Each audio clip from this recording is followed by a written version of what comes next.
继续关心新冠疫情 COVID-19， 即马病例数愈来愈多，疫情有可能要搁升悬。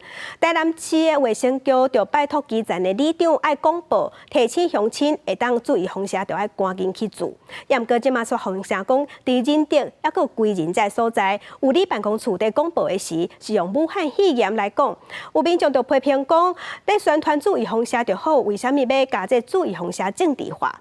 台南市的卫生局是强调讲，未来会提醒承办的人员爱注意，才袂引起无必要的误会。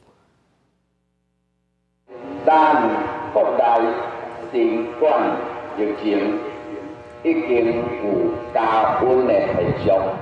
虽然是假日，暗过为提醒民众注意疫苗重要性，台南仁德成功里透早的广播提醒。暗过详细听广播讲的拢是新冠疫情。暗过最近却传出仁德当地有里办公处人员宣导的时阵，用武汉肺炎的名词，有人就表示宣传做疫苗无需要政治化。卖讲从打开始吼，大陆咧讲的武汉肺炎，卖安尼讲政治化，安尼讲安尼较无好啦。据我们所听到，在社区里面听到的是没有再听到武汉肺炎这4个字，都讲到都是说啊，现在都在流行新冠，大家记得戴口罩。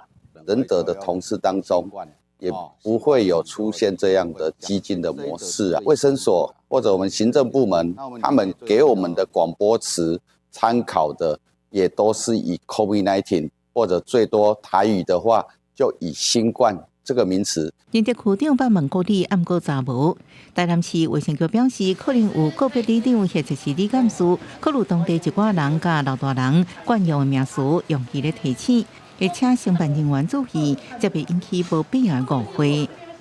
那卫生局近年来针对于新冠病毒的一个疫情的宣导、卫教内容都没有称呼为武汉肺炎。武汉肺炎的讲法是因为上早传出疫情由中国武汉开始，世界卫生组织决定用 COVID-19 做正式的名字。台湾官方了后要采用。面对疫情各类管家，台南市卫生局也呼吁阿未做疫苗民众赶紧去做，才袂互疫情搁传开。记者综合报道。